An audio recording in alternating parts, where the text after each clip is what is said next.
por sustitución. Voy a presentar a los dos ponentes y al moderador.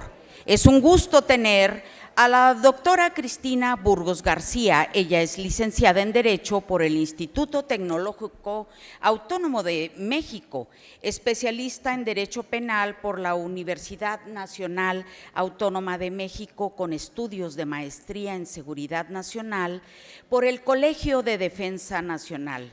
Cursó la maestría en psicoterapia psicoanalítica en el CIES y el doctorado en Derecho Penal en el Instituto EBU. En 2021 recibió la medalla al mérito estudiantil Carlos Daza Gómez por tener 10 de promedio en los primeros 2 años del doctorado en el Instituto EBO.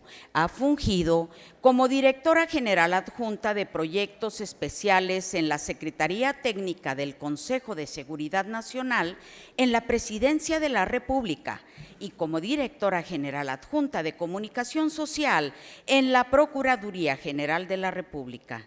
Anteriormente, fungió como coordinadora de asesores del fiscal en la Fiscalía Especializada para la Atención de Delitos Electorales, FEPADE. Previamente, se desempeñó como asesora del director general del Centro de Investigación y Seguridad Nacional, CISEN, y como asesora del presidente de la Comisión de Justicia en la 60ª legislatura. Asimismo, desde el 2004 se ha desempeñado como docente y capacitadora en la INACIPE, en las áreas de posgrado, capacitación, educación continua y educación a distancia en todas las materias del sistema penal acusatorio, juicio de amparo en materia penal, justicia integral para adolescentes, derechos humanos, ejecución penal y teoría del delito. Igualmente, desde el año 2014 es capacitadora de fiscalías locales en temas violencia de género y desaparición forzada de personas. Ella, la doctora Ana Cristina Burgos, es certificadora, evaluadora y capacitadora de estándares de competencia del conocer. Desde el año 2018 a la actualidad es consultora de USAID, de Fiscalías y Gobiernos Locales en temas de derechos humanos y paz, desaparición y búsqueda de personas, feminicidios, violencia de género y combate a la tortura. Actualmente es presidenta de Argumenta SC, dedicada a la consultoría y capacitación. Ella es la doctora Ana Cristina Burgos García.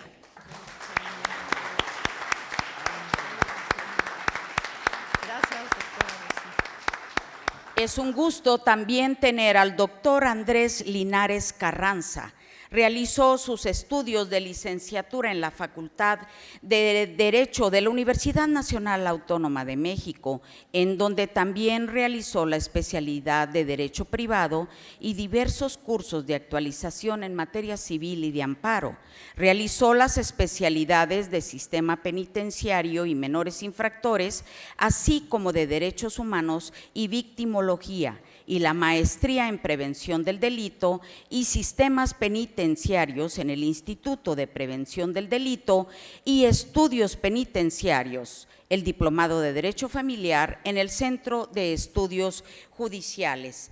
Ha desempeñado los siguientes cargos: asesor jurídico de la Policía Auxiliar del Distrito Federal, secretario de Acuerdos de Juzgado Mixto de Paz Civil, secretario de Acuerdos de Juzgado Familiar y juez de lo familiar del Tribunal Superior de Justicia del Distrito Federal, director general del Ministerio Público en lo Civil y Familiar, coordinador de Asuntos de Menores e Incapaces y director general del Ministerio Público de lo Familiar, y todos estos cargos en la Procuraduría General de Justicia del Distrito Federal. Director de Asistencia Jurídica del Sistema Nacional para el Desarrollo Integral de la Familia, secretario de Acuerdos del Juzgado Primero de Distrito en materia civil del Primer Circuito en el Distrito Federal, secretario proyectista de la Séptima Sala Civil del Tribunal Superior de Justicia del Distrito Federal. Nuevamente se desempeñó como juez de lo familiar. Asimismo, fue designado como miembro de la Red Nacional de Cooperación Judicial y Protección para la Niñez, especialista en restitución internacional, teniendo el cargo de secretario técnico de la misma desde febrero del 2010 hasta abril del 2012. El doctor Andrés Linares fue designado por la Asamblea Legislativa del Distrito Federal como magistrado del Tribunal Superior de Justicia del Distrito Federal a partir del 8 de noviembre del año 2011. Magistrado integrante de la Quinta Sala Familiar del Tribunal Superior de Justicia de la Ciudad de México. Actualmente se desempeña como consejero de la Ponencia 1 del Consejo de la Judicatura de la Ciudad de México. Recibamos al doctor Andrés Linares Carranza.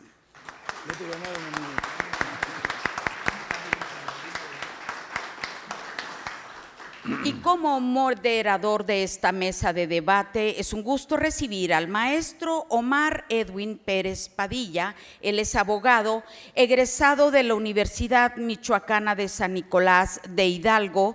Recibió el reconocimiento como el mejor estudiante de su generación. Es especialista en Derecho Constitucional y Administrativo por la Universidad Nacional Autónoma de México. Ha ocupado diversos cargos públicos, entre los que destacan: titular de la Dirección de Planeación del Centro de Investigación y Seguridad Nacional CISEN, representante del Gobierno del Estado de Michoacán, gerente de Comercio Exterior de la Compañía Nacional de Subsistencias Populares CONASUPO, presidente de Organismos Representación Industrial, presidente de la Comisión de Mejora Regulatoria de la Confederación de Cámaras Industriales de los Estados Unidos Mexicanos, CONCAMIN, director general del Instituto Mexicano de Normalización y Certificación AC. En el ámbito universitario ha sido profesor del Diplomado en Comercio Exterior y Negociaciones Internacionales de la Facultad de Economía en la UNAM, catedrático de la Facultad de Derecho en esa casa de estudios, secretario de Planeación de la Facultad de Derecho de la UNAM. Es autor de las siguientes obras: El divorcio como acto de amor, México 2021, Mokuso, Meditaciones para Samuráis, México 2014, La marcha de los Budas, la primavera del 2012, México 2012, Crisis global, oportunidad para el desarrollo personal, modelos alternativos del pensamiento y estrategias, México 2009, La dimensión zen del Karate-Do, una visión espiritual de las artes marciales, México 2002. Recibamos al maestro Omar Edwin Pérez Padilla. Está en su casa. Iniciamos esta mesa de debate. Bueno, bien, vamos a empezar, si les parece. Ya me ahorré yo toda la presentación de los maravillosos, extraordinarios expositores. Créanme si les digo, jóvenes, que tenemos todos un privilegio de tener a tan extraordinarios expositores. Es la gente más calificada que nuestro país puede hablar sobre los tópicos que se van a abordar el día de hoy. Miren, desde luego quiero empezar diciendo que esto es un privilegio estar el día de hoy aquí para empezar y abrir fuerte este segundo congreso que se está convirtiendo ya en un auténtico referente de la reflexión jurídica en nuestro país. Porque verán ustedes que los temas que van a abordar tanto la doctora Cristina Burgos García como el magistrado Andrés Linares Carranza, por su alta sensibilidad, van a demandar de una actitud intelectual de parte de todos nosotros de la mayor apertura. Tenemos que abrir nuestra mente para los tópicos que se van a abordar el día de hoy. El tema de la mesa, como ya nos ha sido anunciado, se refiere a la gestación por sustitución, también conocida, y ellos nos hablarán y nos precisarán si es correcto o no el resto de expresiones con que se conoce a esta situación, porque también hay gente que la denomina maternidad subrogada, gestación por otro, alquiler de útero o de vientre, ¿no? A reserva de que los expositores nos amplíen y precisen el concepto, estamos hablando de que la gestación por sustitución tiene cuando menos 4 características que la identifican, a reserva de lo que nos hagan favor de explicar.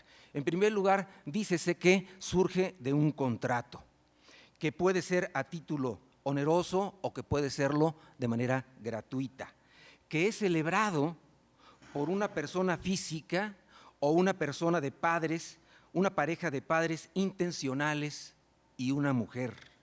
Y cuarta característica, que en fin, el fin del contrato es que esta mujer lleve a cabo la gestación de un embrión y que cuando haya nacido el bebé lo entregue al o a los padres, denomínanse intencionales.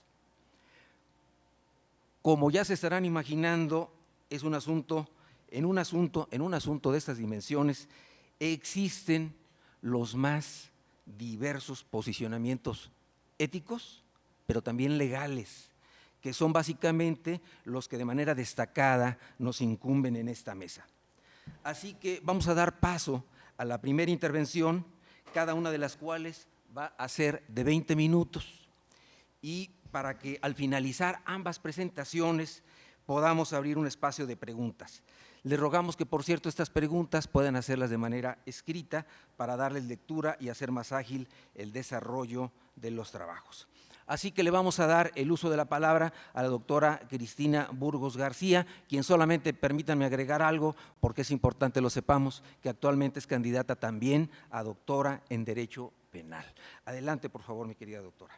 Bueno, pues es un honor y un gusto estar aquí en la Universidad Latina de América y con estos compañeros, colegas, con el currículum que tienen, y también agradecerle a mi amigo, que fue mi jefe, el maestro Mauricio Tornero Salinas, a quien tengo el gusto de conocer desde que tengo 20 años. Bueno, la concepción sociojurídica actual de la familia ha pasado del concepto de una familia nuclear tradicional que está conformada por un padre, una madre y sus hijos, a formas familiares diversas, donde la voluntad de tener hijos ya no está limitada por la infertilidad natural, producto de la edad o de una enfermedad o patología, o por una infertilidad estructural en caso de parejas del mismo sexo o personas solteras. Esta realidad ha generado nuevas alternativas conocidas como técnicas de reproducción humana asistida, que han desatado debates éticos, morales y jurídicos sobre la forma de procrear hijos o hijas. Dentro de dichas técnicas se encuentra la gestación por sustitución, que desafía el marco jurídico sobre la familia, la reproducción y la filiación, sin que hasta ahora haya un consenso sobre su regulación a nivel nacional e internacional. ¿Qué es la gestación por sustitución? Es una técnica de reproducción asistida en la cual una mujer se compromete voluntariamente a gestar un embrión que será el hijo o hija de una pareja o de una persona soltera, cediendo todos los derechos a estos últimos. ¿Por qué no es correcto hablar de maternidad subrogada? Si bien se utilizan diversas expresiones como sinónimos de la gestación por sustitución, tales como gestación subrogada, maternidad subrogada o vientre de alquiler, entre muchas otras, podemos decir que ninguna de ellas es jurídicamente correcta. Específicamente, la gestación subrogada implica que la mujer aporte tanto el material genético como la gestación. Sin embargo, actualmente, en la mayoría de los casos, el material genético es aportado por los padres intencionales o por donantes de óvulos y espermatozoides. La maternidad subrogada supone que la mujer gestante es la madre, pero esto no es así. Ella solo está gestando al hijo o hija de los padres intencionales. Además que, de acuerdo con la Suprema Corte de Justicia de la Nación, no se subroga la maternidad, sino solo la capacidad de gestar. El término vientre de alquiler es una expresión que trae aparejadas cargas de subjetivismo al tomar el vientre como objeto susceptible de comercializarse. La siguiente lámina, por favor. Existen dos tipos de gestación por sustitución. La primera de ellas es la gestación por sustitución total o tradicional, que se asocia al término de gestación subrogada, que implica que la mujer sustituta aporte su propio óvulo para concebir al embrión y lo geste en el útero. Esa es la que les digo que es la tradicional y es la que ya casi no existe. La otra es la gestación por sustitución parcial o gestacional, en la que la mujer sustituta recibe un embrión creado con los gametos de los padres intencionales o de donantes y lo gesta en su útero. La que sigue, por favor. A nivel mundial, los problemas de la gestación por sustitución se hicieron públicamente visibles por primera vez a mediados de los años 80, en el caso Baby M, en el que la mujer gestante se negó a entregar voluntariamente a la hija nacida de su vientre, inseminada artificialmente con el semen del padre intencional. No obstante que existía un contrato de gestación por sustitución tradicional, en el que la mujer gestante renunciaba a todos los derechos de filiación sobre la niña. El Tribunal Supremo de Nueva Jersey determinó que aunque el contrato era ineficaz e ilícito, el factor determinante era el bienestar y el interés superior de la niña, por lo que le concedió la custodia a los padres intencionales y solamente le dio derechos de visita a la mujer gestante. La siguiente, por favor. El caso Baby M planteó discusiones complejas en torno a la identidad y a la filiación. ¿Es madre quien aporta su óvulo y da a luz? ¿O es madre quien sin aportar material genético tiene intención de serlo? El criterio que predominó para determinar la filiación fue el de la intención o voluntad procreacional en la formación de nuevas construcciones familiares, por encima inclusive de los vínculos biológicos o genéticos. La que sigue, por favor. ¿Qué se entiende por voluntad procreacional? Es la intención o voluntad de querer ser madre o padre y de querer asumir ese rol y de querer desempeñarlo. La siguiente, por favor. No es la anterior. Ya sea que se haya utilizado material genético proveniente de quien contrata, que sería la gestación por sustitución homóloga, o de terceras personas, que sería la gestación por sustitución heteróloga.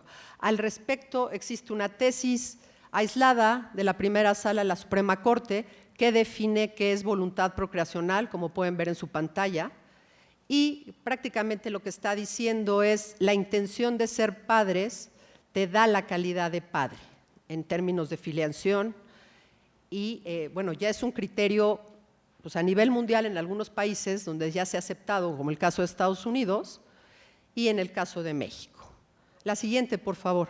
Hay otro caso, que es el caso Johnson versus Calvert en los años 90, que fue tornado a la Corte Suprema de California con la finalidad de que resolviera sobre un caso de aparente doble maternidad. ¿Quién era la madre legal? ¿Aquella que dio a luz, que sería la madre biológica, o la que aportó el material genético a través de la fecundación in vitro? Previamente, la gestante y una pareja casada habían firmado un contrato de gestación por sustitución en la que la gestante había renunciado a sus derechos de filiación a cambio de una contraprestación. Sin embargo, la relación entre las partes se deterioró, es decir, entre los padres intencionales y la mujer gestante. Y la gestante amenazó con quedarse al niño. El juez determinó que serían los padres genéticos los que tendrían la guarda del menor, porque en este caso ellos habían aportado los gametos, declarando la validez del contrato de servicio y atendiendo al interés superior del menor, además de considerar la intención de procrearlo, ya que sin ello nunca hubiera nacido. Esto es un dato importante. Si la mujer gestante quisiera tener hijos, ya los tiene o los hubiera tenido previamente, lo que es un criterio para poder ser elegible como mujer, el haber tenido hijos previos. Este niño nace por la voluntad de estos padres que quieren que nazca.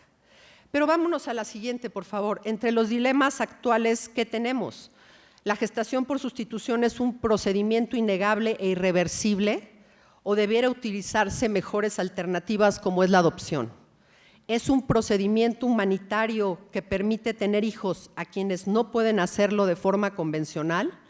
¿O es un procedimiento deshumanizante que convierte a las mujeres gestantes en incubadoras humanas y a los niños en mercancía? Estas preguntas se las dejo para su consideración. La que sigue, por favor. Si bien cada país aborda esta problemática de forma diferente, desde un enfoque prohibitivo, tolerante o regulador, podemos decir que son los 3 enfoques más importantes, la tendencia actual es la resolución caso por parte de los tribunales, con algunos avances hacia la regulación, con el propósito de ¿qué? De evitar la clandestinidad, proteger los derechos de las personas involucradas, los derechos humanos de las personas involucradas, y evitar lo que se conoce como el turismo reproductivo. ¿Qué quiere decir esto? Si a mí en mi país no me dan permiso la ley de hacer esto, me voy a la India, me voy a Rusia, me voy a México, a Tabasco y a Sinaloa, donde se permite. Esto está motivado por las regulaciones dispares entre los diversos países. Sin embargo, en nuestro país convergen 3 posiciones, la siguiente por favor, convergen 3 posiciones respecto de la gestación por sustitución. Una antes, por favor. La postura legislativa. Ahí está. San Luis Potosí y Querétaro son estados de la República expresamente prohibicionistas. Sinaloa y Tabasco regulan la práctica y el resto de las entidades permiten a las personas acceder a las técnicas de reproducción asistida sin especificarlas ni establecer un procedimiento. Como pueden ver, en ese caso se encuentra el estado de Michoacán y la Ciudad de México. En el caso de Tabasco, que es el que permite, se prevé que la gestación por sustitución sea por contrato escrito ante notario público y aprobado por un juez en un procedimiento judicial no contencioso y se notifica a la Secretaría de Salud del Gobierno del Estado. En el caso de Sinaloa, es un instrumento de maternidad subrogado que se firma ante notario público y con la presencia del director de la clínica o centro hospitalario. Una vez inscrito, se notifica a la Secretaría de Salud y al Registro Civil. Ante el panorama legislativo nacional diverso, la Suprema Corte de Justicia analizó el tema y reconoció la complejidad que implica el análisis de esta técnica de reproducción asistida por la convergencia de diversos derechos humanos. Por esta razón, en el año 2021, al resolver la acción de inconstitucionalidad 16-2016, el máximo tribunal confirmó que la gestación por sustitución es una realidad imperante que debe ser entendida bajo la óptica de los derechos humanos, subrayando la urgencia y necesidad de regularla en México. Esta técnica genera incógnitas, la siguiente, y preocupaciones relacionadas con el respeto y protección a los derechos fundamentales de las 3 partes que están involucrados. Desde luego, con respecto a los derechos del recién nacido, vemos que los derechos que se pueden ver afectados son a la vida y la salud, a la identidad, a la confidencialidad, a conocer su origen biológico y desde luego lo que cruza todos estos derechos es el principio del interés superior del niño, niña o adolescente. ¿A qué me refiero con vida y salud? Pues a que el niño goce de servicios de salud y que pueda contar con vacunas y cartilla de vacunación, entre otros. ¿A qué me refiero con identidad? A tener un acta de nacimiento donde conste su nombre y apellido, a tener nacionalidad. ¿Por qué? Porque ha habido casos de niños que han quedado apátridas. ¿Qué quiere decir? Nacen en Rusia, ¿no? Y son producto de una gestación por sustitución de unos padres franceses y a la hora que regresan a Francia, Francia le dice, aquí está prohibida la gestación por sustitución, tu hijo no tiene acta de nacimiento. Ese tipo de problemas son los que se están enfrentando en el mundo. También el niño tiene derecho a conocer a sus hijos y a tener unos padres, ese es el derecho a la filiación. Tiene un derecho a la confidencialidad en el sentido de que los documentos del recién nacido pues no hagan referencia a la forma en que el niño fue concebido y procreado. A conocer desde luego su origen biológico, si él quisiera saber cómo es que nace. Y ahora vámonos a los derechos de la mujer gestante. El primero y más importante, como ustedes saben, es el derecho al libre desarrollo de la personalidad, que implica este reconocimiento de una persona poder tomar decisiones sobre su vida sin que intervengan terceros ni el Estado, y se vincula con su autonomía y dignidad. Si alguna norma interviene en la decisión de una mujer en relación con la disposición de su cuerpo en un procedimiento de gestación por sustitución, estaría afectando el libre desarrollo de la personalidad. A la autodeterminación reproductiva para decidir sobre si quiere procrear o no, a la salud física y psicoemocional, es decir, su intervención puede afectarla o exponerla a situaciones de vulnerabilidad. Y un tema de remuneración que ya nos dijo mi querido colega, que es que se otorga por el tiempo, esfuerzo y riesgo a su salud que conlleva el proceso, es decir, hay quien defiende el que sea remunerado este trabajo de la mujer gestante. Obviamente también le tendrían que pagar los gastos inherentes al procedimiento. Finalmente, los derechos de los padres intencionales a conformar una familia que, de acuerdo al artículo 4 de la Constitución Política de los Estados Unidos Mexicanos, corresponde a toda persona y no se limita a determinado modelo o formato de familia. ¿Qué quiere decir? Puede ser heterosexuales, homoparentales, monoparentales, en fin, hay hasta familias interespecie, ¿no? Que es la familia como la mía, donde nada más está una esposa y un esposo y 2 perritos. Comprende inclusive la decisión de convertirse en madre o padre biológico e incorpora la opción y el acceso a los medios pertinentes para materializarlas, o sea, el padre y la gestante. Estos derechos se basan en la libertad, la responsabilidad y la información. Este es un derecho importante que ha sido discutido porque habrá quien no esté de acuerdo en que 2 parejas de varones o de mujeres tengan acceso a esta técnica de reproducción humana asistida. Se trata del derecho a la igualdad y no discriminación con motivo de la orientación sexual y el estado civil, porque el acceso a la gestación por sustitución no es únicamente a parejas constituidas por un hombre y una mujer, sino también para parejas del mismo sexo o incluso a cualquier persona soltera, sea hombre o mujer, y también tiene el derecho a registrar a su hija o hijo nacido por gestación por sustitución ante el registro civil. La siguiente, por favor. ¿Qué sucede si el infante nace con discapacidad congénita y es abandonado por sus padres intencionales? ¿Se podría configurar el delito de abandono de persona o de infante? Caso Mateo y Nico. Una pareja de Estados Unidos contrató a una empresa mexicana para una gestación sustituta de gemelos a través de una mujer gestante mexicana. El nacimiento de los gemelos fue prematuro y uno de ellos nació con hidrocefalia y desarrolló ceguera. La empresa no se hizo cargo de la atención médica de la mujer gestante ni de los recién nacidos. La mujer gestante los visitaba, pero legalmente no tenía derechos sobre los gemelos y fue denunciada ante el MP por abandono de personas. Evidentemente, la mujer no tenía ninguna responsabilidad. El DIF asumió la custodia de los gemelos que fueron entregados a una familia de acogida de manera provisional a finales de 2020, para finalmente ser dados en adopción a la misma familia en 2021. Pregunto, ¿el delito de abandono de infantes lo cometieron los padres intencionales? ¿O para acreditarles el delito, primeramente se debía probar judicialmente que fueran los padres legales? El siguiente, por favor. Vámonos a otro caso. Caso Meneson versus Francia. Una pareja francesa contrató a una mujer estadounidense para realizar una gestación por sustitución con embriones formados por óvulos donados y esperma del padre intencional. Una corte de California ordenó antes del nacimiento que la pareja serían considerados padre genético y madre legal sin referir a la mujer gestante. Cuando la pareja intentó registrar a las gemelas en Francia, las autoridades señalaron que la gestación sustituta es incompatible con su marco legal, por lo que la resolución de la Corte de California era nula en Francia y que la madre legal era la gestante.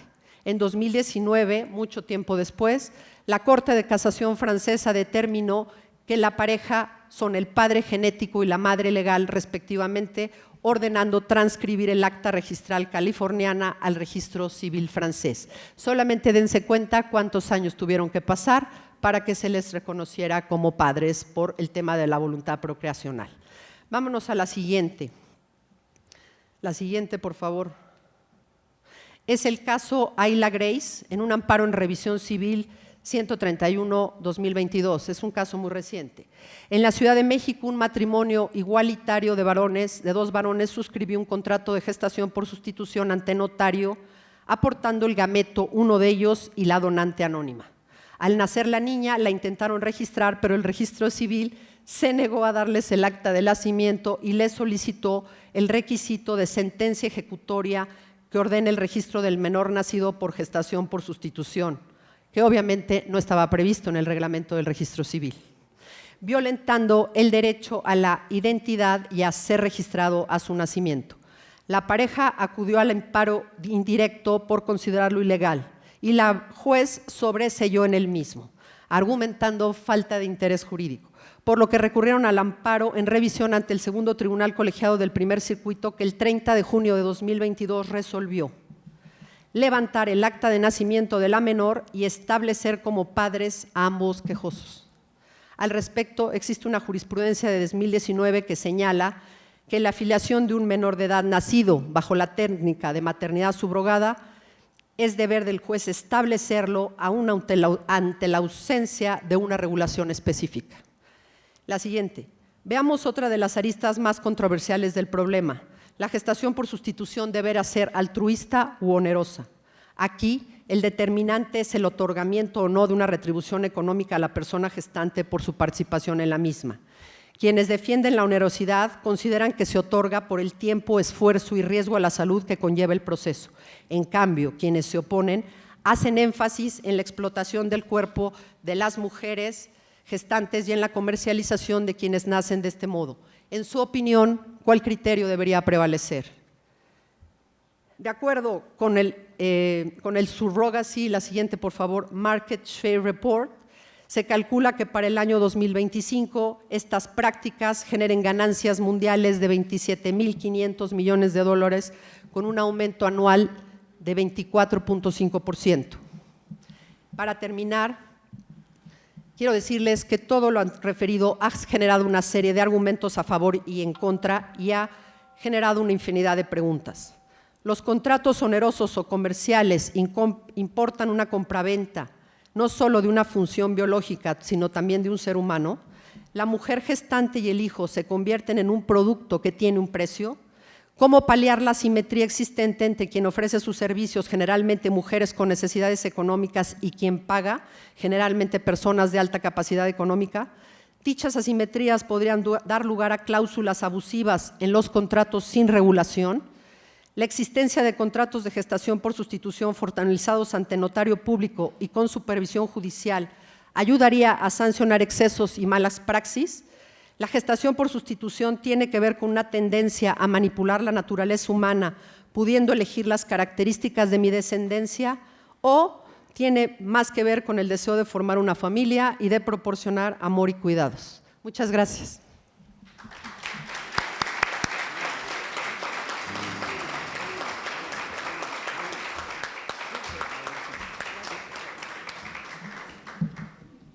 Ya ven que no exagero cuando les digo que tenemos, de verdad, a veces uno da por hechas las cosas y escuchar una intervención, no digo informada, informadísima, no digo estructurada, estructuradísima, que solamente aporta el estudio, la academia, es increíble. Yo cuando revisé rápidamente la exposición de la doctora, le dije justamente eso.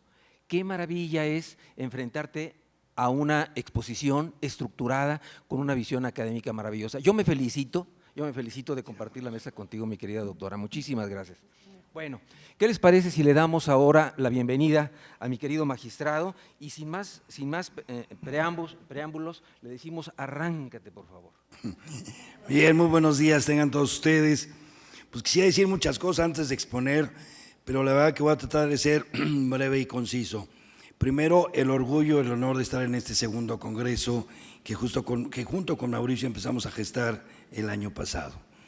Y creo que eso para mí me llena de orgullo, porque además soy el primer, ¿verdad?, expositor junto con la doctora Burgos. Eso, muchas gracias, Mauricio. Gracias a ustedes, muchachos, estudiantes que nos escuchan. Y en segundo término, quisiera recalcar el título del congreso. el derecho en el siglo XXI. Estamos en el año 2023, a 2 años de cumplir un cuarto de siglo, y creo que la ciencia jurídica sigue estancada. Pareciera ser que el derecho es el remolque del tráiler, en donde las demás ciencias son el tractor, y ahí vamos atrás de ellos, atrás de ellos, atrás de ellos, y no logramos alcanzarlos. Por eso yo quisiera que hoy, para ustedes estudiantes que me escuchen, quedara el mensaje más importante. No estamos respondiendo a los retos del siglo XXI los juristas. Y no quiero que lo sientan como una herencia, una carga que nosotros, sus antecesores, les estamos dejando de una manera deliberada y pesada. Quiero que lo entiendan, que nos solidarizamos con ustedes y los jalamos, los acompañamos y vamos a hacer una serie de reflexiones. La primera de ellas, yo considero que en este cuarto de siglo que casi termina, tenemos que hacer un ajuste en la ciencia jurídica. Basta de repetir palabras tradicionales, basta de repetir algunos teoremas que funcionaron en el siglo pasado. Es tiempo de analizarlos y actualizarlos. Es tiempo de que nosotros nos olvidemos que la teoría sin la práctica es inútil. La práctica sin la teoría es insuficiente. Es un binomio importante para ustedes juristas del siglo XXI que aprendan a combinar teoría y práctica. Por eso yo les planteo hoy, para el jurista del siglo XXI debe ser concepto, precepto, caso concreto. Creo que ya la doctora Burgas nos ilustró sobre todo lo que debe ser la maternidad y por otro lado lo que es la gestación por sustitución. Son dos términos muy distintos que tenemos que aprender hoy. Y también yo comentaba que es necesario que empecemos a utilizar vocablos adecuados. Cuando hablamos con un médico, a veces ni le entendemos porque tiene síndromes y tiene algunas enfermedades y medicamentos, etcétera. Nosotros también. Lo que hemos hecho es empezar a confundir los conceptos y abusamos de la sinonimia. Fíjense, no es lo mismo hablar de madre que de mujer. No todas las mujeres son madres, pero todas las mujeres tienen derecho a ser madres. Y aquí lo dijo hace unos minutos, ¿verdad? En la introducción, el derecho nadie nos lo da, el derecho nadie nos lo puede quitar. Él y los derechos los ejercemos. Y el derecho a la maternidad es un derecho innato, ineludible, inalienable, solo de las mujeres. Y yo creo que es lo que tenemos que empezar a manejar cuando hablamos de estos temas. La doctora Burgos también nos ilustró y nos dijo, no piensen en la maternidad, no piensen en la gestación por sustitución, piensen en lo que es la fertilización asistida. Hasta antes del siglo XIX solamente había seres humanos a través del método físico-biológico. Pero viene la ciencia médica e impulsa avances científicos, vienen avances, viene la gestación in vitro, o la fertilización in vitro, perdón. La fertilización in vitro, y ese es un primer avance. Las mujeres que tienen derecho a ser madres y quieren serlo, pueden ser implantadas con un óvulo, ¿verdad?, fertilizado in vitro. Es el primer paso, pero solo la mujer. El varón no participaba mucho, a menos que estuviera casado con esa mujer. Es curioso, nuestro Código de Familia de Michoacán, uno de los grandes avances legislativos de los que presumimos, y espero que esto no sea como una crítica acérrima o destructiva, sino algo que nos impulse a avanzar. El Código de Familia de Michoacán de 2015 tiene pocos avances, porque reproduce el capítulo de familia del Código Civil de Michoacán y el tema que nos ocupa. Sigue hablando de la filiación de los hijos nacidos de matrimonio y los hijos nacidos fuera de matrimonio. Para el año 2015 ya había fertilización asistida y no la regula. Nuestra ley de salud se mete en problemas de salud, habla de cómo tenemos que regular rastros, cementerios, mercados, deportivos, albercas, y no habla de cómo regular la fertilización asistida. Entonces, son dos puntos en donde ustedes, estudiantes, tienen un campo de trabajo enorme. Código de Familia, Ley de Salud del Estado. Ahí la universidad debe ser precursora de verdaderas reformas que nos lleven a avanzar la ciencia del derecho en el siglo XXI, primero en Michoacán, luego en el país y luego en el mundo entero. ¿Se imaginan ustedes exponiendo en Europa nuestro Código de Familia que regula la fertilización asistida y entre ellas la gestación por sustitución, que da normas de contratación desde la fertilización, quiénes son los donantes, quiénes son los médicos tratantes, cuáles son las responsabilidades de unos y otros, quiénes son los padres, decía la doctora Burgo, intencionales, conforme a la Suprema Corte, yo podría llamar personas con voluntad procreacional. Porque ha avanzado tanto el mundo que ahora el padre y madre pues ya no son elementos suficientes, o ya no son los únicos más bien. Ahora podemos tener 2 padres, 2 madres. Durante mis clases de Derecho Familiar en la facultad siempre dije que los vínculos filiales solamente era un solo padre, una sola madre. Ahora tengo que cambiar, sí, pero sin cambiar el objetivo. ¿Alguien puede tener 2 padres o 2 madres a la vez? Sí, pero uno en cada línea. Una línea materna, una línea paterna, o una línea materna más otra línea materna, una línea paterna más otra línea paterna. Esto es lo que va a provocar la solución de los problemas que nos da la maternidad, sí, pero también nos va a resolver el contrato de gestación por sustitución. Finalmente, cuando una mujer decide gestar a nombre de otra persona, porque el ser humano con voluntad procreacional puede ser otra mujer, pueden ser 2 mujeres, pueden ser 2 varones o puede ser otro varón. Eso ya no lo permite la ley. Correcto o incorrecto, no me voy a meter en un problema ético. Yo como jurista tengo que normativizar la conducta humana que tengo frente a nosotros. Ese es el reto que tienen ustedes, ese es el reto de este Congreso. Jóvenes abogados, los retos que tiene la ciencia jurídica del siglo XXI se llama fertilización asistida y el tema de hoy es maternidad, gestación por sustitución. Nada tiene que ver la maternidad. ¿Por qué? Porque la maternidad es el vínculo jurídico que va a unir a una mujer con su hijo. Y en el caso de la gestación por sustitución puede que no se dé. Porque la mujer da luz, tiene un producto y se vincula con un varón o con 2 varones. Entonces no va a haber maternidad, solo va a haber paternidad en una línea o paternidad en 2 líneas. Esas son las consecuencias del hecho. Por eso yo creo que si revisamos nuestro Código Civil, nuestro Código de Familia de Michoacán, revisamos el artículo 369 del mismo y sigue hablando de la filiación de los hijos nacidos fuera de matrimonio. Y dice así: la filiación de los hijos nacidos fuera de matrimonio respecto de la madre se da por el solo hecho del nacimiento. 2 errores. 1, madre. 2, mero nacimiento. Si seguimos exegéticamente esta norma, todas las mujeres que permiten la gestación por sustitución, conforme a esta ley, son madres. Y nadie podría apartarlos del producto del nacimiento. Y entonces tenemos contradicción entre la manifestación de su voluntad y una norma de orden público, que es el artículo 369 del Código de Familia del Estado de Michoacán. Esos son los problemas que ustedes van a enfrentar aquí en el Estado de Michoacán. Y bueno, creo que la doctora ya nos ilustró con muchos casos. Tenemos el artículo 14 de la Constitución, tenemos también los artículos, entre 18 y 20 del Código Civil de Michoacán, que nos dice, por un lado, que la falta de precepto no será motivo para que el juez deje de resolver. Sí, pero el juez va a resolver lo que nosotros como operadores jurídicos le hagamos el planteamiento. Si nosotros no hacemos un planteamiento nuevo, moderno, actualizado e integral, la sentencia va a ser tradicional. No podemos seguir interpretando exegéticamente el Código de Familia de Michoacán en este tema. Tenemos que salir, tenemos que abrir, tenemos que buscar las jurisprudencias que ya nos dijeron. Punto número 1, la gestación no va a dar como consecuencia siempre la maternidad. La gestación es solamente una forma biológica todavía insustituible para el ser humano. El ser humano solamente se puede crear a través del útero de una mujer. Se ha dicho mucho, ¿verdad?, sobre otro sistema que es la clonación. Bueno, hasta la fecha no ha resultado. ¿Sí?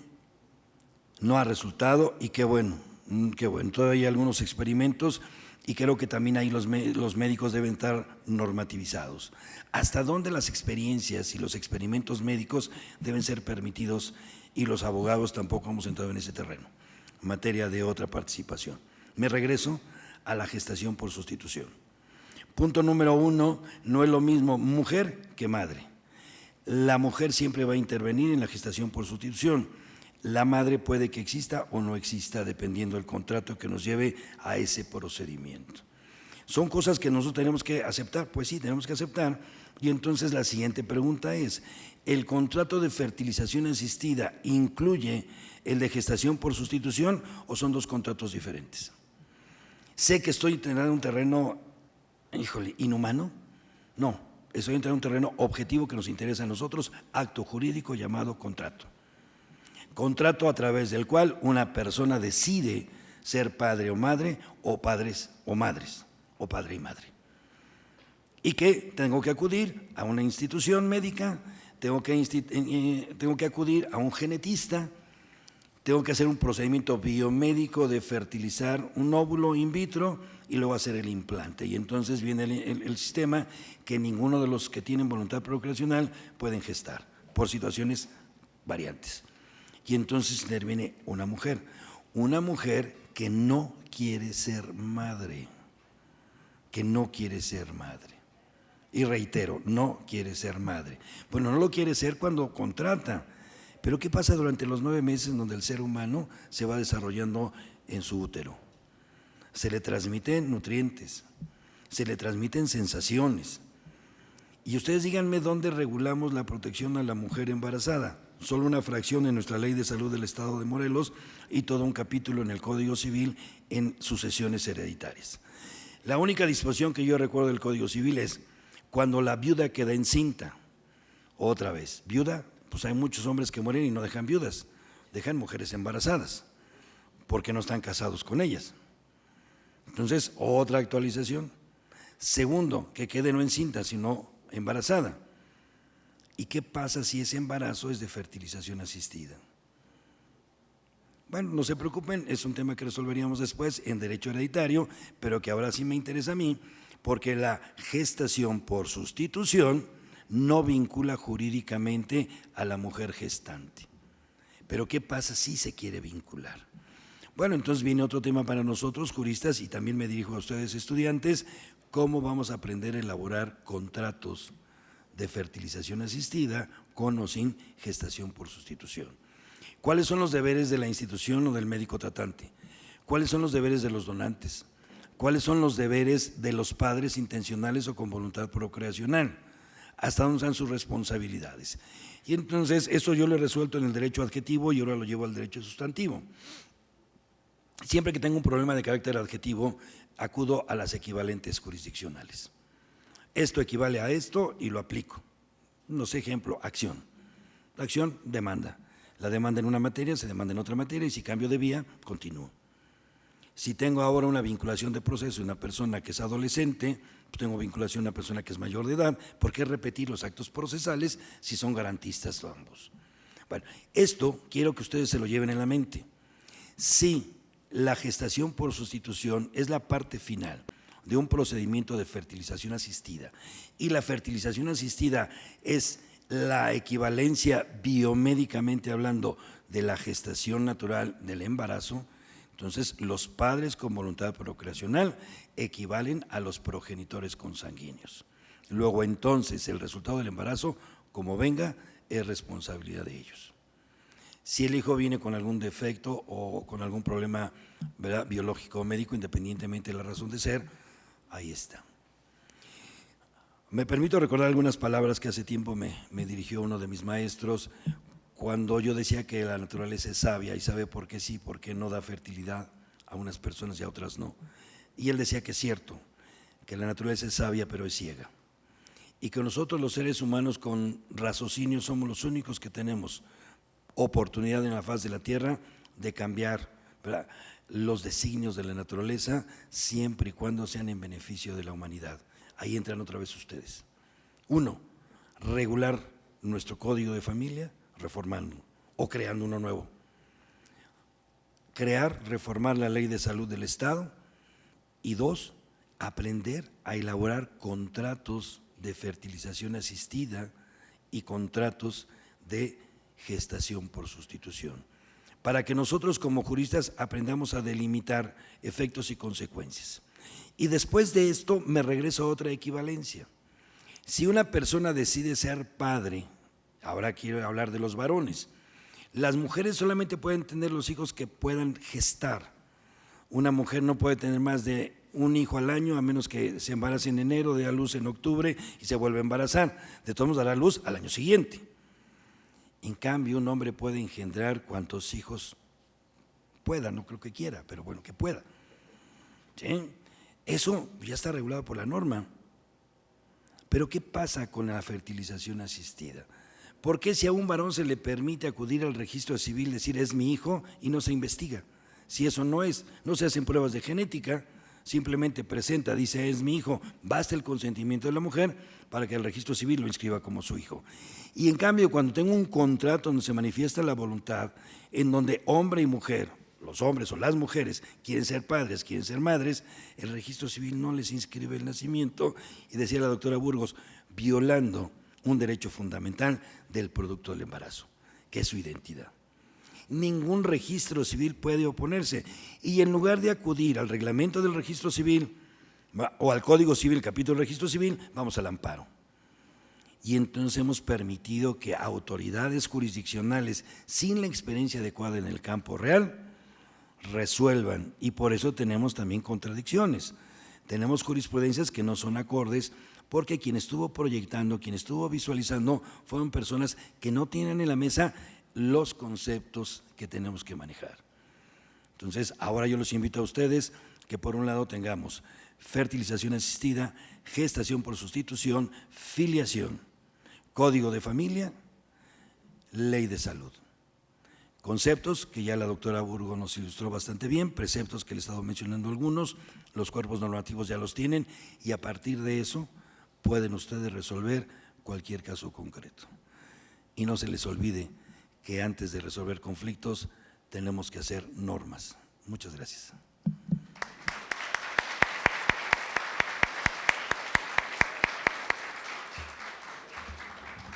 Muchísimas gracias. ¿Tenemos mi preguntas querido- por ahí? Perdón. Muy bien. Se me quedan tres cosas que me parecería importante preguntarles a los señores expositores. ¿Qué debiéramos hacer? ¿Regular? ¿Prohibir? ¿O simplemente omitir la regulación? Muchas gracias. Obvio, hay que regular. Hay que regular porque es algo cierto, existe. Pero yo creo que prohibir no nos va a servir. No nos va a servir. En cambio, si nosotros regulamos, normativizamos, las cosas van a cambiar. Pero no vamos a normativizar de manera subjetiva. Tengo que saber en Michoacán cuántas mujeres están en edad fértil, cuántas mujeres tienen voluntad de ser madres, cuántos varones quieren ser padres y cómo están las instituciones médicas que nos asisten, cuál es la responsabilidad del Estado. Entonces, desde mi punto de vista, hay que regular, hay que normativizar. Prohibir, no. Omitir, pues estamos como estamos. Entonces, las omisiones nos han costado mucho trabajo. Los estados que decía la doctora Burgo, como es Sinaloa y como es Tabasco, que han normativizado, tenemos ya algunas experiencias, dos tristes. Una, la Corte ya invalidó parte de la disposición del Tabasco. Dos, se ha provocado un turismo que ella también mencionaba y que nos genera conflictos internacionales. Hay fraude a la ley a nivel internacional. Por eso sí es importante normativizar, esto es regular. Totalmente. Muchísimas gracias. ¿Quieres hacer algún comentario? Sí, yo también coincido con el magistrado en que hay una necesidad de regulación, pero a lo largo de varios años que he estudiado el tema, me ha sorprendido mucho ver cómo, por ejemplo, Estados Unidos lo tiene regulado en muchos de sus estados, y sin embargo Europa, países que uno piensa que son de lo avanzados de Francia, Alemania, Italia, no está regulado.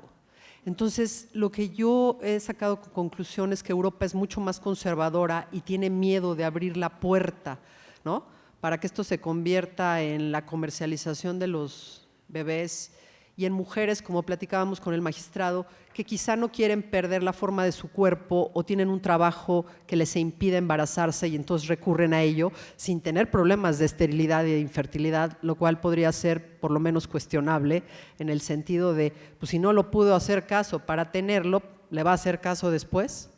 Entonces vemos que Europa ha sido bastante conservadora en el tema, América no, o sea, Estados Unidos de América no.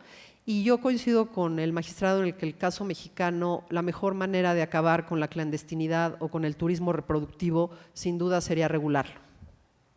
Gracias. Muchísimas gracias.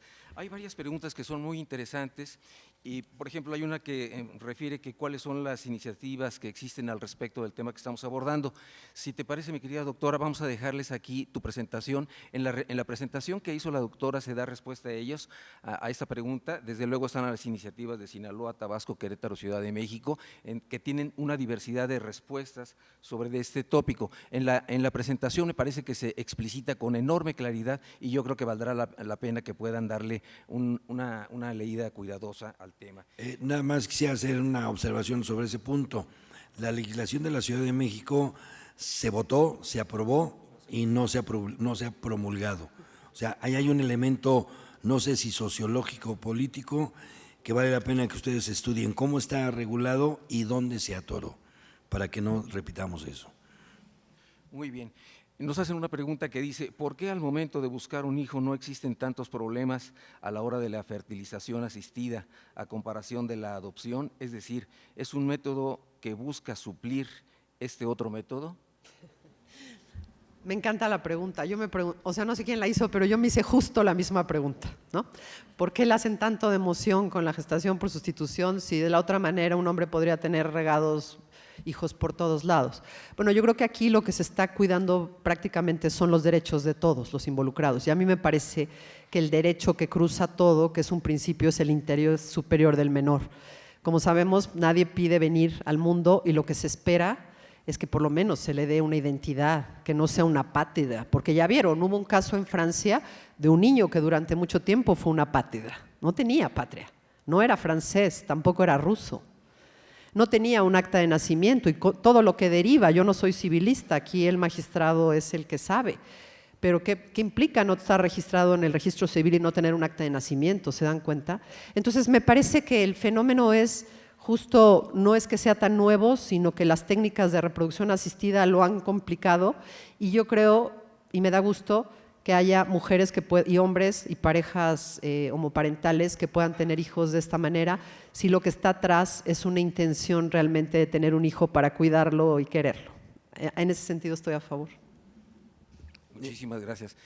Un ejercicio a propósito sociológico de grupo. ¿Podría levantar la mano quien está de acuerdo con este tipo de técnicas de reproducción asistida? Nomás para identificar hasta dónde llegó, caló o no caló ese tema. ¿Pueden levantar la mano los que estén de acuerdo con tecnologías de reproducción Sin miedo. asistida? Sin miedo. No cuenta para la calificación. Muchísimas gracias. Bueno, les damos un aplauso a los… Nada más, A ver, perdón. nada más Perdón, digo porque eso me parece interesante. Esa pregunta igual yo la considero fundamental y para mí la respuesta sería, son dos situaciones, circunstancias distintas, pero yo los invito a que todo lo estudiemos de manera integral. Los invito a revisar el artículo primero de su ley de familia, porque la familia es una institución. Los invito a reflexionar en el cuarto constitucional, y hay familias por adopción y va a haber familias por fertilización asistida. Son dos familias distintas, tenemos que regularlas. Ninguna sustituye a la otra.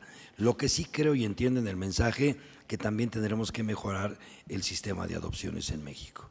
Mucho que mejorar. O sea, hemos tratado de proteger a los menores y los hemos encerrado en una cápsula de cristal, privándolos de la oportunidad de incorporarse a una familia. No hay nada como vivir en familia. Repito, artículo primero de la Ley de Familia de Michoacán, cuarto constitucional. Muchas gracias y perdón por haberme metido. Un aplauso a los ponentes, ¿no? Por favor.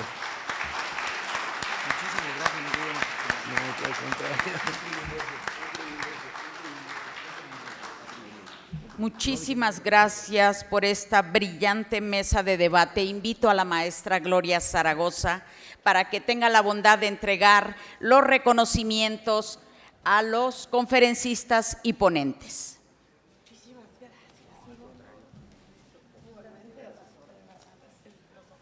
Dice, la Universidad Latina de América, a través de la Facultad de Derecho, otorga el presente reconocimiento a la doctora Cristina Burgos García por su valiosa participación como ponente en el segundo Congreso de Ciencias Jurídicas UNLA, el Derecho y los Retos del Siglo XXI, con la mesa de debate Gestación por Sustitución, Morelia, Michoacán, a 4 de octubre del 2023, al bienestar por la Cultura, firma el maestro Jesús Vivanco Rodríguez, rector de la Universidad Latina de América, y el licenciado José Octavio Cisneros Ruiz, director de licenciatura en Derecho.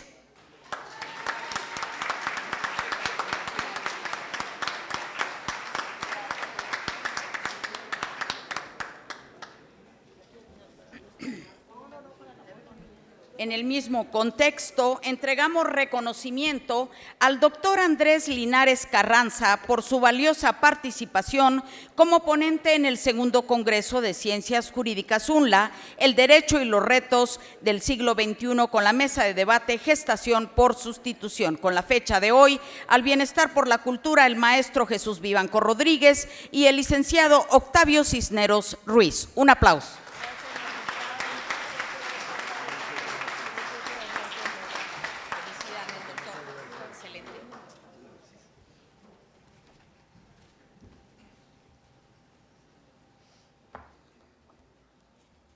También recibe como moderador el maestro Omar Edwin Pérez Padilla por su valiosa participación como moderador en el segundo Congreso de Ciencias Jurídicas UNLA, el Derecho y los Retos del Siglo XXI, en la mesa de debate Gestación por Sustitución. El día de hoy, al Bienestar por la Cultura, signado por el maestro Jesús Vivanco y el licenciado Octavio Cisneros Ruiz. Muchísimas gracias.